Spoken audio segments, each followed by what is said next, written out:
Holy Moses, we're talking bottles, let's go. Please tell your Mima that I told her that it is okay. They're then gonna confuse the bottle and the breast, and they're not gonna go back to the breast, and their latch is gonna be terrible. I don't know, like, is nipple confusion really a thing? I don't actually think it is. Oh, my baby is naked. Hold on. They say that they're a slow flow, but sometimes they're not actually a slow flow on a tropical vacation. A lot of parents are choosing to breastfeed, but maybe those same parents, they want to take a nap or do some self-care or maybe go to a new movie. Watch the birdie! And so that would require them to give their baby a bottle. Or maybe you want to breastfeed your baby, but you don't want baby at the breast, so you choose to exclusively pump. And that is also going to require you to give your baby that milk in a bottle. Or maybe you've chosen to utilize formula. Well, you are still going to need to give your baby a bottle. So let's talk about the best way to introduce a bottle to the baby, when is the appropriate time to introduce a bottle to a baby, and what attributes about a bottle may make it a little bit of a better choice than other bottles. So first off, I want to show you what's happening in this general region when your baby is feeding at the breast. And this is important information, even if your baby never actually attaches to your breast, because they're going to utilize these same muscles, the muscles of their mouth and their jaw and their tongue, later in life. They are not simply for breastfeeding. So when you offer your baby your breast, what they're going to do is they're going to actually pull your nipple and some areola and maybe even some breast tissue, depending on your anatomy. They're going to pull that into their mouth and they're going to pull it back quite far. Right now, I want you to take your tongue and I want you to run it along the roof of your mouth. And I want you to run it along until you feel the roof of your mouth go from a little bit firmer to a little bit softer. That is how far back your baby is going to be pulling your nipple and your breast tissue when they are breastfeeding. Because way back there, that is where their suck reflex will be activated. So when they have the nipple back there, it is going to cause them to naturally start to suck. And when your breast is in their mouth, what their tongue is doing is it's actually cupping the bottom of your nipple, and that is what's going to give them that nice vacuum to be able to draw that milk out of your breast. And different bottles are going to be better to activate these same groups of muscles in the same way that they do at the breast. Now, if you're thinking about giving your baby a bottle, you're probably wondering, when is the right time to give my baby their first bottle? And this was like a golden question, right? Because you don't want to give this bottle too soon, but you don't want to wait too long to introduce that first bottle. And here's what you need to make sure. You need to make sure that your breastfeeding is well established, that your baby can latch effectively and that latch is not causing you pain. You also want to make sure that your breast milk has transitioned from that colostrum to more mature milk, which by 3 or 4 weeks, it probably should have. And then once you give that baby a bottle, you can continue to offer maybe 1 bottle a day to your baby in place of a feed. But very important, you need to protect your breast milk supply. So if you are subbing out feeding at the breast to give that bottle once a day, please make sure to replace that stimulation at your breast. You want to make sure that you get yourself on a pump and you stimulate your breast, because otherwise you might tell your body, hey, I need to feed 1 time less a day for my baby now. And your brain might be like, okay, I don't need to make as much milk. So definitely replace that stimulation at the breast. One of the biggest things I hear talked about is nipple confusion, meaning if you give your baby a bottle, they are then going to confuse the bottle and the breast, and they're not going to go back to the breast, and their latch is going to be terrible, and your breastfeeding journey is going to be over. But I don't know, like, is nipple confusion really a thing? I don't actually think it is. I think it is a flow preference. Because if you think about it this way, when your baby is at the breast, they are an active participant in that feeding session. They actually have to utilize their muscles, they have to expend energy, they have to draw out that milk by creating a vacuum in their mouth, and they have to suck, swallow, breathe. So that's actually a job for them every time that they are at the breast. But when you give a baby a bottle, and this of course depends on the bottle and the flow rate, it's a lot easier. They get to lay back and the bottle is in their mouth and the milk is sort of just pouring in. They don't really have to suck a whole lot. The milk is just there. They can just swallow it and away they go on a tropical vacation. So I don't really think it's nipple confusion. I just think that we need to select a good bottle that activates those same muscles and the same process at the breast, and we need to feed it to baby in a way that encourages them to be an active participant. And this technique is known as paced bottle feeding. Oh, my baby is naked. Hold on. We're back. Paste bottle feeding, right? Paste bottle feeding. Okay. Pace bottle feeding is a way that you can feed your cute little babies in their cute sleepers with a bottle that allows for the flow of the milk or the formula to be more controlled. And also, it allows these guys to be active participants in the feed because they actually have to use the muscles of their mouth and their tongue and their jaw to pull the milk out of the bottle in the same way that they would pull the milk out of the breast.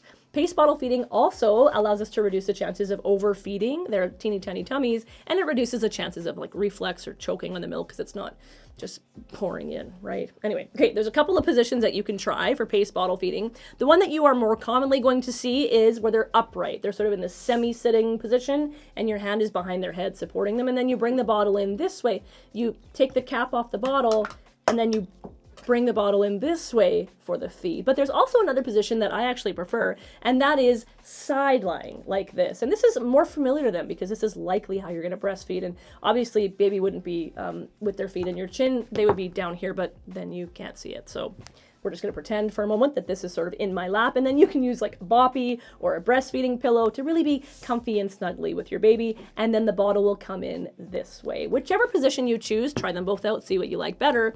When you're ready to start the feed, you're going to bring the bottle in and try to elicit their rooting reflex. And that rooting reflex, that's the one where if you like brush anything around their mouth and they're hungry, they will like violently whip their head around because they're looking for your nipple absolutely anywhere. That's the one we're trying to get. And we're going to do that with a bottle by the same way you would at the breast, gently rubbing around their mouth, top lip, bottom lip, and you're going to wait for them to open their mouth. You want them to actually invite this bottle into their mouth. You don't want to be forcing it or like shoving it into their mouth like this, okay? So they're going to open their mouth and you're going to put the bottle just inside of their mouth, and they're actually going to suck the bottle into their mouth. And they're going to suck it into their mouth, quite forcefully, because they are actually going to get it far back in their mouth. They want to get this bottle towards that part of the palate that we felt earlier where the sucking reflex is. And then they will continue to suck on this bottle as long as they are hungry. Now, something that you want to make sure that the latch on the bottle by your baby is nice and deep. So you want their lips to actually be far down on the bottle where they are latched like this, and their lips are flanged out like a fish around this wide base of the bottle. You don't want them chomping right here because, that's a really shallow latch on this bottle. It's going to probably result in more air into baby during the feed, but it's really going to result when they go back to the breast on a shallow latch on your nipple, which is going to be painful. So we don't want that. Now, you are going to feed your baby in this sort of way where the bottle is horizontal, sort of level with the ground. It's going to be like this if they are upright, and it's going to be like this if they are side lying. And what you're doing is, instead of like previously where you would hold the bottle straight up like this and fill up the whole nipple with milk or formula, this way you are only filling this nipple up about halfway, only until that hole is covered with formula. And then the top part of this nipple will actually have air in it. And in this way, they are not going to get too much milk because they actually have to work to draw that milk out of the nipple. See? Gravity is not on their side here like it used to be, okay? So you hold it horizontal and you allow them to draw the milk out of the nipple. Very importantly with pace bottle feeding, you do want to give baby breaks. So if you are feeding your baby and you notice that instead of suck, swallow, or suck, suck, swallow, it's just suck, suck, suck, suck, suck, suck, suck, or the sucking has stopped, or they have fallen asleep, or they are pulling away from the bottle, you want to give them a break to sort of figure out and let their brain and their stomach connect, am I still hungry? So every now and then you can tip the bottle back so that the formula is no longer in that nipple and see what they do. You can also put the nipple in the cheek to give them a break so that it's not on their palate, or you can take the nipple right out of their mouth. But you do want to be checking in with baby to see if baby is still interested in the bottle, because just because we fill up the bottle, that doesn't mean that we have to give the entire bottle. And it's okay for baby to be full and content after even half of a bottle. So check in with your baby often and see how that is going. Now, a good indicator of too much milk for baby is going to be if they are pulling off of the bottle, if milk is spilling out of their mouth, if they are choking or they are sputtering. That is too much milk too quickly. And a lot of these nipples, they say that they're a slow flow, but sometimes they're not actually a slow flow. So it's good to be paying attention to your baby while you are feeding them. Now, pace bottle feeding is a good idea to switch sides as you're feeding. just like you would at the breast. So if baby is vertical and you are feeding the baby like this and you're giving them a break, that's a great time to turn baby around and to feed baby this way. Same thing if you are doing a side lying. As you are feeding baby this way, you take them off and then you can turn them and you can feed them this way. It allows the muscles that they're utilizing for feeding to develop equally on both sides. And burping is still important. I know that we've changed how we're feeding, but the burping part, that is staying the same as we used to. So it is a good idea to take your baby off and to burp them at least halfway through the feed, because we want to be able to get that air out and make sure that baby is content and full. And this is important. I know that your Mima probably tells you that you shouldn't feed your baby this way because of the air in the half of the nipple, right?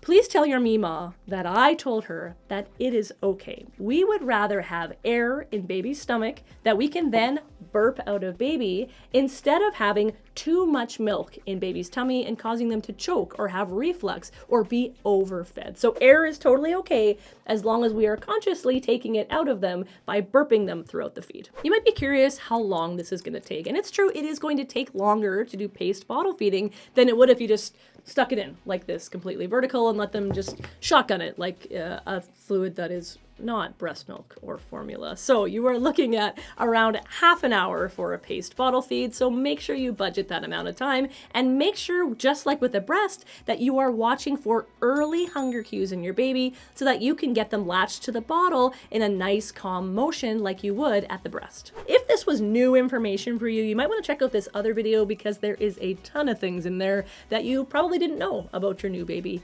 either. If you like this one, go ahead and give it a thumbs up. Consider subscribing, because I love you being here. Be well, be safe, be happy. See you next time.